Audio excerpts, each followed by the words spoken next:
breaching with your banner. I hit him. Lol. Oh lord. Oh no, we don't. Let's take the main here together later. Traded.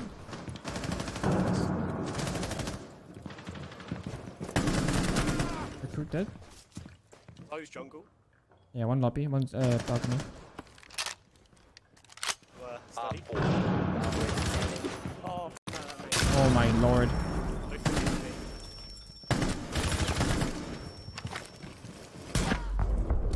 Lord.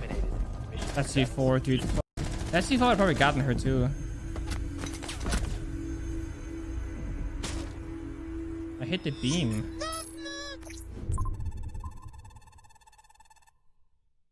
the ultimate betrayal right there. When I saw the legendary headgear, I knew it was Riley, because only she had, or no, she has that, not only, but it's a rare skin. Why do I read up not often when covered? Because you don't need to. Like you saw in that round, I knew one guy was lobby, I knew one guy was study. Neither of them can peek me. The guy in study is locked down by the door and the breach that they made, so he can't white peek me. If the breach wasn't there, he could, but it's risky. The guy in lobby hasn't stepped on wood yet. He was stepping on stone. That means he's in lobby. Lobby has a stone floor, and the stairs is wood. So when I heard the alteration from like the stone, right? That's what the lobby's made of. Here, same. And then when I heard him walk on wood, because you have carpet, right? You have carpet and stone. Carpet makes one noise, stone makes a second, wood makes a third.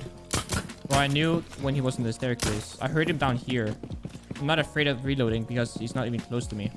And the guy above was right here. And there's a breach here and a door. So reloading in this position is perfectly safe. If the breach wasn't there, it is risky, but... And again, the guy has no reason to peek me. There's no info that I'm here.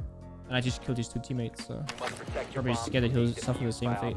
It is simply just map design, or like map knowledge, basically. There's wood. One sound. This, a different sound. Carpet, a third sound. You can tell exactly where they are. Steady belt, on. Droning. Droning study, two guys. A lot of guys study. Now we go up because he stopped droning. Oh, this guy's holding the drone. He's a tryhard. Now we just sit right here. We wait. They're gonna leave me alone in about 40 seconds. We're gonna sit there for a while.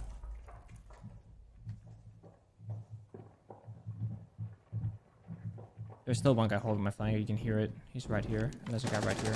You have been identified. I'm being triangle jacked, so that's then good.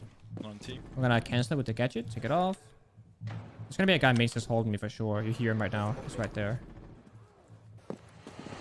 Right there. He left. And now we flank. Okay, calm down, man. He's in long. He's smoked up his own flank. Flanking top main. Let him shoot here. I'm gonna sprint through. This guy's 90 or inside. Well, that's the guy. There's a smoke grenade operator, someone else. Smoke grenade operator here because IQ doesn't have smokes, but there's smoke grenade. Therefore, the last guy has to be in here. That's why I checked who he killed, because she doesn't have smokes.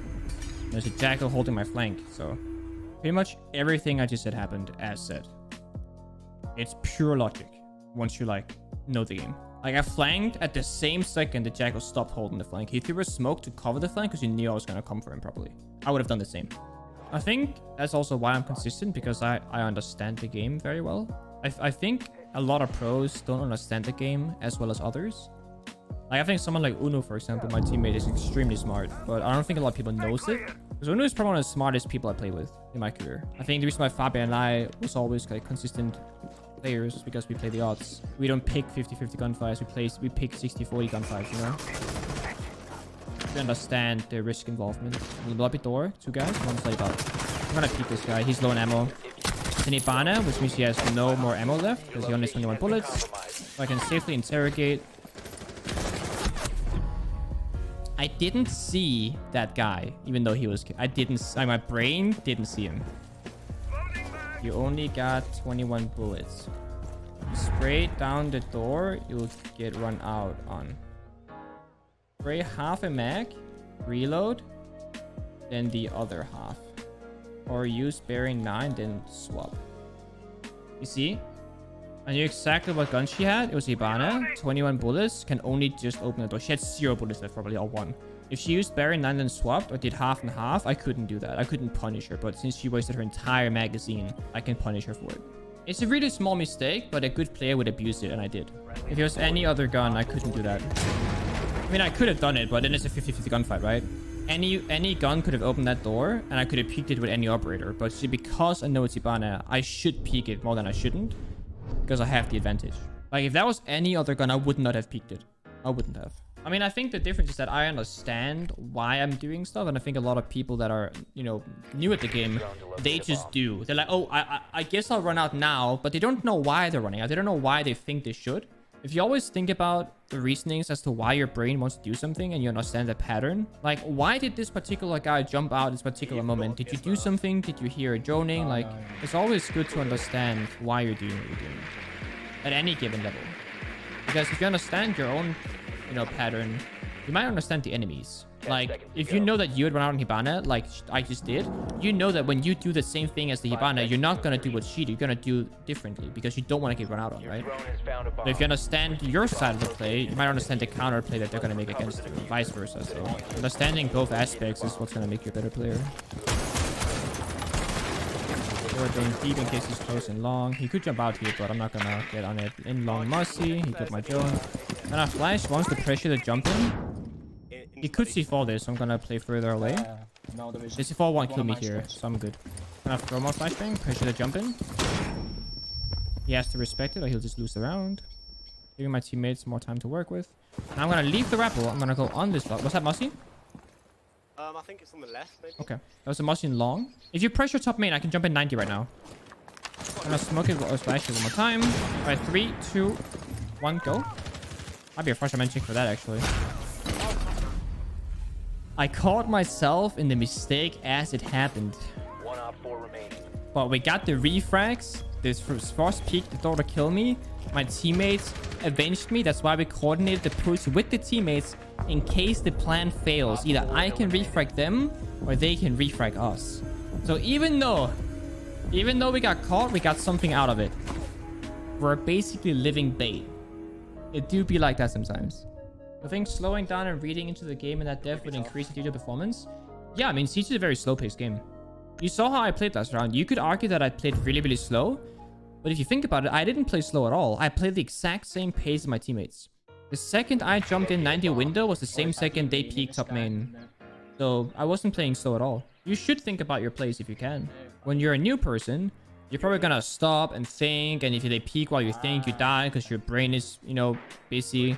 But generally speaking, like, I can make all of those decisions in like a split second, basically. And if it doesn't work out, well, it doesn't work out. But I have a plan, and having a plan is better than having no plan, because if you don't have a plan, you're a fool. So, like, for example, I'm not gonna drone vault. I'm not gonna check long desk, so I'm just gonna risk that. But I'm gonna strafe clear the office door and take the 50-50 gamble on the doorway. So that's what I'm gonna do. Well, that means that there's a risk I might get flanked, but hopefully my teammates die before I do.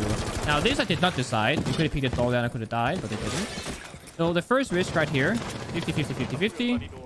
We're good, right? Teammate has the flank. We're good. Top main clear. Top main clear. I'm pushing long. I'm not gonna check this. As I said earlier, I'm lazy. I'm just gonna peek it. It's good. He droned it. It's good. Watch out. Top main flank. In long on the pillar. He ran back. We're all good. Got up. He shot me. What the f? That was not my plan. Okay, you can jump in. Got the default cam pushing up. He's in wolf. Jaeger's back on side on trophy. Behind the bomb. Might be a guy red stairs. One guy statues to smoke. Jaeger's on my body. Meleeing me. He's dead. That's Jaeger. Nice. He was a little bit... B-bomb, right side dog, standing. Dog on B-bomb. I'm gonna push in. He's right side at B-bomb.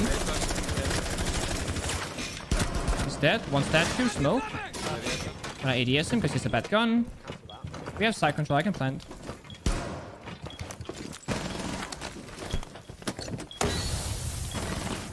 That's less than ideal, but it's okay.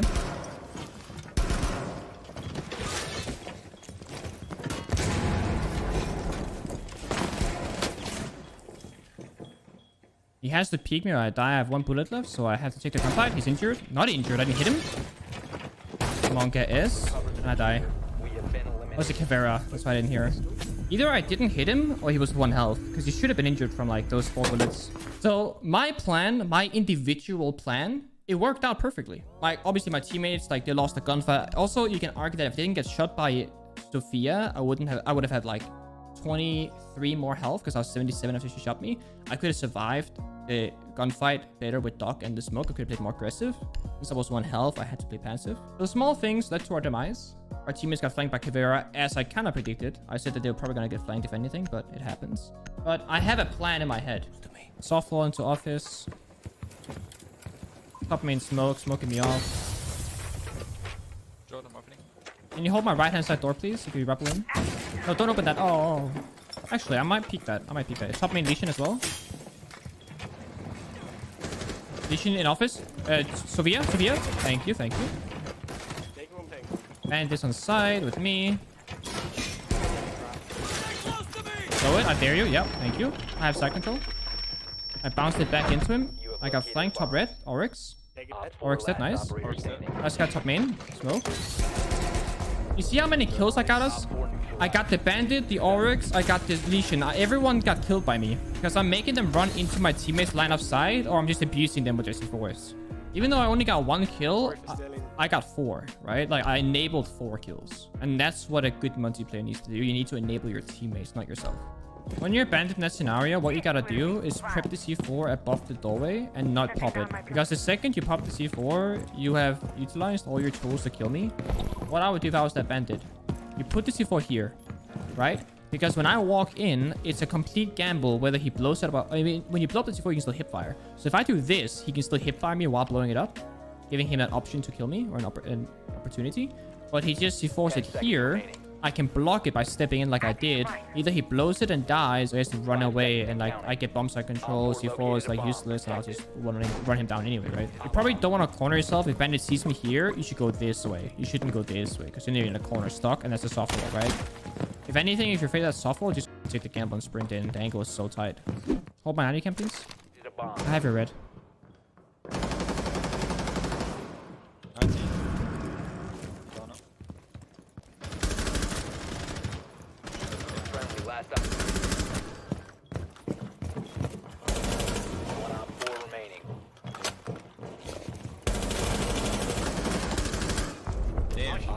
There she goes.